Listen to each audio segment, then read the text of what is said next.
অবশেষে ঢাকা শহরের কোলাহল ছেড়ে চলে যাব একদম গ্রামে। তার জন্য ঘরের যত প্রয়োজনীয় জিনিসপত্র আছে সমস্ত কিছু প্যাক করা হচ্ছে যেন পরবর্তীতে কোনো রকম বা কোনো কিছু রেখে না যায়। তার জন্য যা যা জিনিসপত্র রয়েছে সমস্ত কিছু ছোট্ট ছোট্ট করে প্যাক করে নিলাম। তো জিনিসপত্র প্যাক করে নেওয়ার পরে এখন একটু খাওয়া দাওয়া করতে হবে, তার কারণ গাড়ি কিন্তু আর সারা রাত্রে কোথাও কিন্তু দাঁড়াবে না। তার জন্য অবশ্যই খাওয়া দাওয়াটা করে নেওয়া জরুরি। তো খাওয়া দাওয়া শেষ করে গাড়ি আসার সময় হয়ে গেছে। যে জিনিসগুলো গুছিয়েছিলাম সমস্ত জিনিস আবার এখান থেকে চেক করে নিলাম যে এগুলো ঠিক আছে কিনা, কোনো কিছু মিস করেছি কিনা। তো এগুলো সবকিছু চেক করার পরে এখন রাস্তায় দাঁড়িয়ে আছি কোন সময় গাড়িটা এখানে আসবে আর গাড়িতে আমরা উঠবো।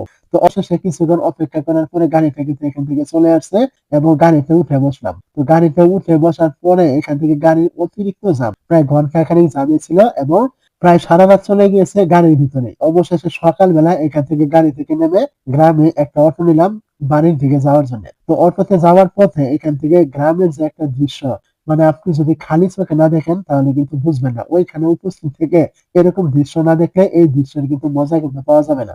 তো সবশেষে গ্রামের আঁকাবাঁকা পথে চলে আসলাম, বাড়ির কাছেই চলে আসছি। অবশেষে অটো থেকে নেমে বাড়ির যে রাস্তা রয়েছে সেই দিকে হাঁটতে থাকলাম।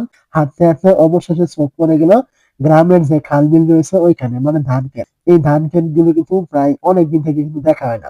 যারা শহরে বসবাস করে তারাই একমাত্র এটার মর্ম বুঝবে যে এটা আসলে কত সুন্দর দেখা যায়। তো ধান ক্ষেত গুলো দেখার পরে এখান থেকে চলে আসলাম বাড়িতে। বাড়িতে আসার পরে এখানে একটা চাউল বানানো ছিল, অনেকে আঞ্চলিক ভাষায় এক এক রকম বলে থাকে।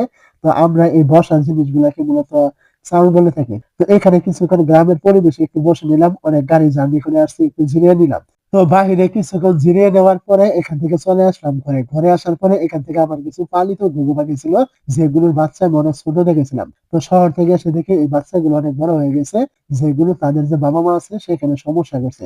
তো তাদের জন্য কি করলাম, আলাদা একটা বাসস্থান তৈরি করলাম যেন তারা ওইখানে কোনো প্রকার সমস্যা সৃষ্টি না করে। তার জন্য কিছু ডিব্বা, মানে ছোট ছোট বক্স ওইগুলো দিলাম ছিদ্র করে যেন তারা ওখানে খাবার খেতে পারে। তো এইগুলো বেঁধে দেওয়ার পরে এখান থেকে যা যা লাগে তাদের সেট আপ, তাদের সমস্ত সেট আপ এখান থেকে করে দিলাম যেন তাদের কোনো প্রকার অসুবিধা না হয়। তো তারপরে সেট আপ গুলো এখান থেকে করে নেওয়ার পরে যে বাচ্চাগুলো ছিল ভিতরে ওইগুলো আমি এই সেট আপের ভিতরে দিয়ে দিলাম। দেওয়ার পরে এগুলো আমি সুন্দর করে এখানে রেখে দিলাম। আর তাদের উপরে মানে আরেকটা খাঁচা ছিল আমার, সেটার উপরে আমি এখান থেকে রেখে দিলাম। রেখে দেওয়ার পরে কিছু খাবার এখান থেকে দিয়ে দিলাম যেন তাদের কোনো রকম অসুবিধা না হয়। তো এই কাজগুলো করতে করতে এখান থেকে হঠাৎ করেই বৃষ্টি নেমে আসলো।